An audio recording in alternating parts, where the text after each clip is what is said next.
मेरे को बीपी 180 रहता है नॉर्मल, हाँ। और शुगर रहता है 350 400। ओके ओके ब्रेक एक्सीडेंट हो गया था तो ये घुटनों का दर्द है ಓಕೆ ಓಕೆ 6 months। ಓಕೆ ತಂದೆ ದೇವರ ಯೇಸುವಿನ ನಾಮದಲ್ಲಿ ಪವಿತ್ರಾತ್ಮನ ಸಹಾಯದಿಂದ ಕರ್ತನ ಪಾದಕ್ಕೆ ಬಂದಿದ್ದೇನೆ. ಸಹೋದರ ಆನಂದ್ ಕುಮಾರ್ ಅವರ ಆರೋಗ್ಯಕ್ಕೆ ಪ್ರಾರ್ಥಿಸ್ತಾ ಇದ್ದೇನೆ ಸ್ವಾಮಿ. ಅವರನ್ನು ಮುಟ್ಟು ಎಲ್ಲ BP ಮತ್ತು ಶುಗರ್ ಅವ್ರ ಬ್ಲಡ್ ಅನ್ನು ಬಿಟ್ಟು ಹೋಗಲಿ. Spirit of BP sugar I curse you.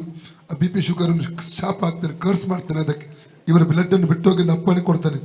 ಇವರ ಶರೀರದಲ್ಲಿ ಇರುವುದಕ್ಕೆ ಅಧಿಕಾರ ಇಲ್ಲ, ಅದನ್ನು ಇವರ ಬ್ಲಡ್ ಇಂದ ಡಿಸ್ಕನೆಕ್ಟ್ ಮಾಡ್ತಾನೆ. ಫ್ರೀ ಆಗಲಿ.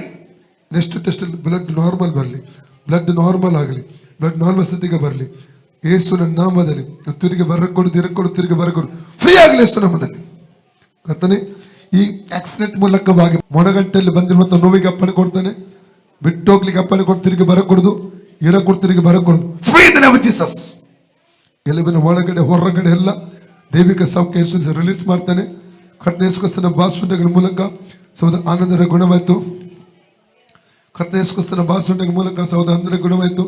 ಕರ್ತನ ಯೇಸುಕ್ರಿಸ್ತನ ಬಾಸುಂಡೆಗಳ ಮೂಲಕ ಸಹೋದರ ಆನಂದರ ಗುಣವಾಯಿತು. ಕರ್ತನ ಯೇಸುಕ್ರಿಸ್ತನ ಬಾಸುಂಡೆಗಳ ಮೂಲಕ ಸಹೋದರ ಆನಂದರ ಗುಣವಾಯಿತು. ಕರ್ತನ ಯೇಸುಕ್ರಿಸ್ತನ ಬಾಸುಂಡೆಗಳ ಮೂಲಕ ಸಹೋದರ ಆನಂದರ ಗುಣವಾಯಿತು. Free in the name of Jesus. ಈಗ ನೋಡಿ, ಇಲ್ಲ प्रभु यीशु हमको चंगा किया, हमारे को चंगा इसलिए आपको धन्यवाद करता हूँ। ईश्वर को धन्यवाद करता हूँ।